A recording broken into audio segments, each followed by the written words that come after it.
ಹುಟ್ಟಿದರೆ ಕನ್ನಡ ನಾಡಲು ಹುಟ್ಟಬೇಕು, ಮೆಟ್ಟಿದರೆ ಕನ್ನಡ ಮಣ್ಣ ಮೆಟ್ಟಬೇಕು.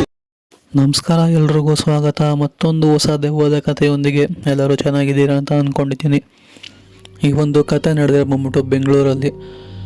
ಬೆಂಗಳೂರಿನ ಕೋರಮಂಗಲ. ಇಲ್ಲಿ ಆಗಿರುವಂತಹ ಒಂದು ಇನ್ಸಿಡೆಂಟು. ಈ ಒಂದು ಕಥೆನ ನಮಗೆ ತಿಳಿಸ್ಕೊಟ್ಟಿರೋರ ಹೆಸರು ಬಂದ್ಬಿಟ್ಟು, ಇವರು ಮೂಲತಃ ಕ್ಯಾಬ್ ಡ್ರೈವರನ್ನೇ, ಕುಬೇರ ಅಂತ ಹೇಳಿ. ಇವರು ಒಟ್ಟಿಗೆ ಆಗಿರುವಂತಹ ಒಂದು ಇನ್ಸಿಡೆಂಟ್ನ ಅವ್ರು ನಮಗೆ ತಿಳಿಸ್ಕೊಟ್ಟಿದ್ದಾರೆ. ನಾನು ಕೂಡ ನಿಮಗೆ ಅದೇ ಥರ ತಿಳಿಸ್ಕೊಡ್ತಾ ಹೋಗ್ತೀನಿ. ಕಥೆನ ಪೂರ್ತಿಯಾಗಿ ಕೇಳಿಸ್ಕೊಳ್ಳಿ. ಕುಬೇರ ಮೂಲತಃ ಕ್ಯಾಬ್ ಡ್ರೈವರ್ ಆಗಿರೋವಂಥವ್ರು. ಇವರು ಬೆಂಗಳೂರಲ್ಲೇ ವಾಸವಾಗಿರುವಂಥದ್ದು. ಕೋರಮಂಗಲ ಸೈಡ್ಗೆ ಇವರಿಗೆ ಒನ್ ಟೈಮ್ ಡ್ಯೂಟಿ ಬಿದ್ದಾಗ, ಅಂದರೆ ನೈಟ್ ಶಿಫ್ಟಲ್ಲಿ ಆದಂತಹ ಒಂದು ಇನ್ಸಿಡೆಂಟು. ಕುಬೇರ ಅವರು ಫ್ಯಾಮಿಲಿ ಒಟ್ಟಿಗೆ ಇರುವಂಥದ್ದು. ಆದರೆ ಹೀಗೆ ಒಂದಿನ ಅವರು ಕ್ಯಾಬ್ ಡ್ಯೂಟಿ ಮಾಡಬೇಕಾದ್ರೆ ಅವ್ರಿಗೆ ಒಂದು ಪ್ಯಾಸೆಂಜರು ವೈಟ್ ಫೀಲ್ಡಿಂದ ಕೋರಮಂಗಲಗೆ ಒಂದು ಬಾಡಿಗೆ ಬೀಳುವಂಥದ್ದು.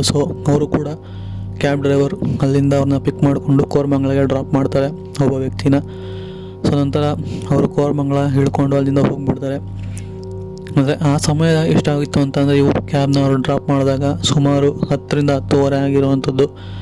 ಸರಿ, ಈ ಸಮಯ ಸಾಕು, ಇವತ್ತು ಮಾಡಿದ್ದು, ಇಲ್ಲಿಂದ ಮನೆಗೆ ಹೋಗೋಣ ಅಂತ ಹೇಳಿ ಕುಬೇರ ಅವರು ಕ್ಯಾಬ್ನ ಮನೆ ಕಡೆ ತಿರುಗಿಸ್ತಾರೆ. ಅದೇ ಸಮಯಕ್ಕೆ ಅವ್ರ ಮುಂದೆಗಡೆನೆ ಯಾವುದೋ ಒಂದು ಹೆಂಗಸು ಅರ್ಶಿನ ಕಲರ್ ಸ್ಯಾರಿ, ಅಂದರೆ ಯೆಲ್ಲೋ ಕಲರ್ ಸ್ಯಾರಿ ಹಾಕ್ಕೊಂಡು ಅವ್ರ ಗಾಡಿಗೆ ಕೈ ಅಡ್ಡ ಹಾಕ್ತಾರೆ. ಸರಿ ಅಂತ ಹೇಳಿ, ಸಮಯ ಬೇರೆ ತುಂಬ ಲೇಟಾಗಿದೆ, ಇವ್ರು ಯಾರು ಕೈ ಅಡ್ಡ ಆಗ್ತಿರಲ್ಲ ಅಂತ ಹೇಳಿ ಕುಬೇರ ಅವರು ಕೂಡ ಕಾರ್ನ ನಿಲ್ಲಿಸ್ಬಿಟ್ಟು ಎಲ್ಲಿಗೆ ಹೋಗಬೇಕು ಅಂತ ಹೇಳಿ ಕೇಳ್ತಾರೆ. ಯಾಕೆಂದರೆ ಅವ್ರು ಹೋಗೋ ರೂಟ್ಗೇನಾದ್ರು ಒಂದು ಹೆಂಗ್ಸ್ ಹೋಗಬೇಕು ಅಂತಂದರೆ ಅಲ್ಲೇ ಡ್ರಾಪ್ ಮಾಡಿಬಿಟ್ಟು ಹೋಗೋಣ, ಇನ್ನೊಂದು ಬಾಡಿಗೆ ಸಿಕ್ತಂಗೆ ಆಗುತ್ತೆ ಅಂತ ಹೇಳಿ. ಸರಿ ಅಂತ ಹೇಳಿ ಅವರ ದೃಷ್ಟಿಗೂ ಕೂಡ ಆ ಒಂದು ಹೆಂಗ್ಸಿದಾರಲ್ಲ ಯೆಲ್ಲೋ ಕಲರ್ ಸ್ಯಾರಿ ಅವರು, ಅವರು ಕೂಡ ಈ ಕುಬೇರ ಅವರು ಹೋಗೋ ಏರಿಯಾ ಹತ್ರನೇ ನನಗೂ ಬಿಡಿ ಅಂತ ಹೇಳಿ ಒಂದು ಜಾಗನ ಹೇಳ್ತಾರೆ. ಆ ಜಾಗಕ್ಕೆ ಸರಿ ಬಿಡು, ಒಳ್ಳೇದಾಯಿತು ಅಂತ ಹೇಳಿ ಹತ್ತಿಸ್ಕೊತಾರೆ. ಮುಂದೆಗಡೆ ಡೋರ್ನ ಕುಬೇರ ಅವ್ರು ತೆಗೆದ್ರೆ ಆ ಒಂದು ಹೆಂಗಸು ಹಿಂದೆಗಡೆ ಹೋಗಿ ಕುತ್ಕೊತಾರೆ.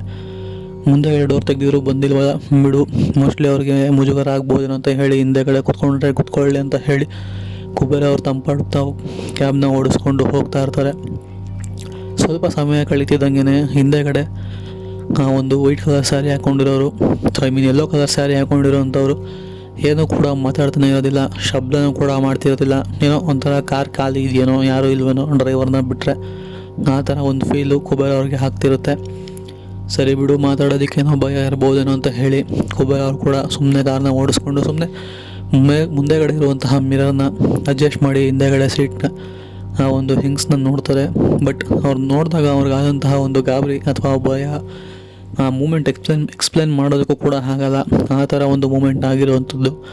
ಒಂದು ಅರ್ಶಿನ ಕಲರ್ ಸ್ಯಾರಿ ಹಾಕ್ಕೊಂಡಿರುವಂಥ ಹೆಂಗ್ಸ್ಗೆ ಮುಖ ಅನ್ನೋದೇ ಇರಲಿಲ್ಲ, ಬರೀ ಕಟ್ಟಾಗಿತ್ತು. ಮುಖ ಅನ್ನೋದೇ ಅವ್ರಿಗೆ ಕಾಣಿಸಿಲ್ಲ ಕಾರಲ್ಲಿ ಕೂತ್ಕೊಂಡಾಗ.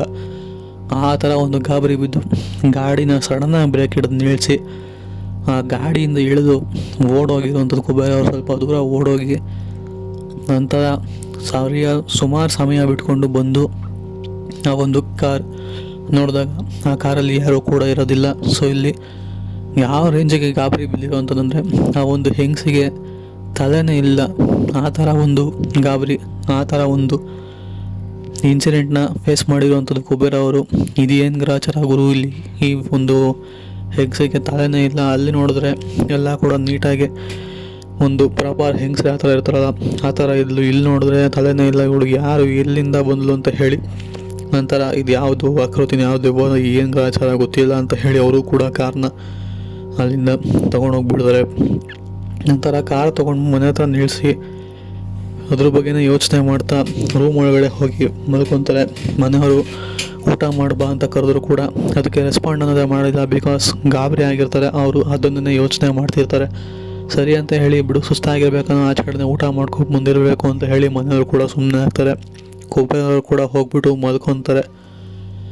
ಮಲ್ಕೊಂಡು ಹೀಗೆ ಒಂದು ಸ್ವಲ್ಪ ಉರುಳಾಡ್ಬೇಕಾದ್ರೆ ಅವ್ರ ರೂಮ್ ಒಳಗಡೆನೇ ಮತ್ತೆ ಅದೇ ಅರ್ಶಿನ ಕಲರ್ ಸ್ಯಾರಿ ಹಾಕ್ಕೊಂಡಿದ್ದಂತಹ ಹೆಂಗಸು, ಅದೇ ಸೇಮ್ ತಲೆನೇ ಇಲ್ಲದೆ ಇರುವಂತಹ ಒಂದು ಹೆಂಗಸು ಅವ್ರ ರೂಮಲ್ಲೇ ಪ್ರತ್ಯಕ್ಷ ಆಗಿ ಅವರೇ ಕಾಣಿಸ್ಕೊತಾರೆ. ನಂತರ ಕುಬೇರ ಅವರು ಯಾವ ರೇಂಜಿಗೆ ಕೆಚ್ಚಿದ್ರು ಅಂತಂದರೆ, ಸುತ್ತಮುತ್ತ ಇರೋ ಮನೆಯವರು ಕೂಡ ಆ ಒಂದು ರೂಮ್ ಒಳಗಡೆ ಬರ್ತಾರೆ. ಅಂದರೆ ಅವ್ರ ಮನೆ ಒಳಗಡೆ ಬಂದು ಮನೆಯವ್ರ ಸಮೇತ ಯಾಕೆ ಏನಾಯಿತು ಅಂತೆಲ್ಲ ಕೇಳ್ತಾರೆ. ಆದರೆ ನಾವೆಲ್ಲರೂ ಬರೋ ಅಷ್ಟೊತ್ತಿಗೆ ಅಲ್ಲಿ ಯಾವ ಆಕೃತಿನೂ ಇರಲಿಲ್ಲ, ಏನೂ ಇರಲಿಲ್ಲ. ಕುಬಲ ಅವರು ಯಾಕೆ ಈ ಥರ ಬೆಚ್ಚಿಬಿದ್ರು, ಮೋಸ್ಟ್ಲಿ ಕೆಟ್ಟ ಕನ್ಸು ಕಂಡಿರ್ಬೇಕೇನೋ ಬಿಡು ಅಂತ ಹೇಳಿ ಸಮಾಧಾನ ಮಾಡ್ಕೊ ಮನೆಯವರು ಮನಗಿಸ್ಬಿಟ್ಟು ಮತ್ತೆ ವಾಪಸ್ ಅವರೆಲ್ಲರೂ ಹೋಗ್ತಾರೆ. ನಂತರ ಕುಬಲ ಅವರು ಕೂಡ ಭಯದಲ್ಲೇ ಫುಲ್ಲು ಬೆವ್ತೋಗಿ ಮಲ್ಕೊಂಡು ಬೆಳಗ್ಗೆ ಎದ್ದು ಹಿಂಗಿದೆ ಸರಿ ಇಲ್ಲ ಅಂತ ಹೇಳಿ ಕಾರ್ ಸಮೇತ ಕಾರ್ನ ತೊಳೆದುಬಿಟ್ಟು ದೇವಸ್ಥಾನಕ್ಕೆ ಹೋಗಿ ಕಾರ್ಗೆ ಪೂಜೆ ಮಾಡಿಸಿ ಅವರು ಕೂಡ ತಾಯ್ತಾ ಕಟ್ಸ್ಕೊಂಡು ನಂತರ ಆ ಒಂದು ತೀರ್ಥನ ಎರಚಿಸ್ಕೊಂಡು ಅವ್ರ ಮೇಲೆ ಈಗ ಸ್ವಲ್ಪ ಚೆನ್ನಾಗಿರುವಂಥದ್ದು. ಅದಾದಮೇಲೆ ಅವ್ರಿಗೆ ಯಾವುದೇ ಥರ ಇನ್ಸಿಡೆಂಟ್ ಕೂಡ ಕೆಟ್ಟದಾಗಿರುವಂಥ ಇನ್ಸಿಡೆಂಟ್ಗಳು ಆಗಿಲ್ಲ ಅಂತ ಹೇಳಿ ತಿಳಿಸ್ಕೊಟ್ಟಿರೋವಂಥದ್ದು. ಸೊ ಈ ಥರ ಹೇಳ್ತಿದ್ದಾರೆ ಅಂತ ಅಂದರೆ ಆ ಒಂದು ಹಿಂಸೆಗೆ ತಲೆನೇ ಇಲ್ಲ ಅಂತ ನಿಜವಾಗ್ಲೂ ಅದನ್ನು ನೋಡಿದವರು ಅವರಿಗೆ ಗೊತ್ತಾ, ಅದು ಯಾವ ರೇಂಜಿಗೆ ತಳ್ಕೊಂಡಿದ್ದಾರೋ ನನಗಂತೂ ಗೊತ್ತಿಲ್ಲ. ಬಟ್ ಈ ಕಥೆ ಕೇಳಿ ನನಗಂತೂ ಒಂಥರ ಆಗೋಯ್ತು ಅಂತಲೇ ಹೇಳ್ಬೋದು. ಸೊ ನಿಮಗೆ ಅನ್ನಿಸ್ತು ಕತೆ ಅಂತ ಹೇಳಿ ಕಾಮೆಂಟ್ ಮಾಡಿ. ಸಿಗೋಣ ಮತ್ತೊಂದು ದೆವ್ವದ ಕಥೆಯೊಂದಿಗೆ. ಅಲ್ಲಿವರೆಗೂ take care, good bye friends.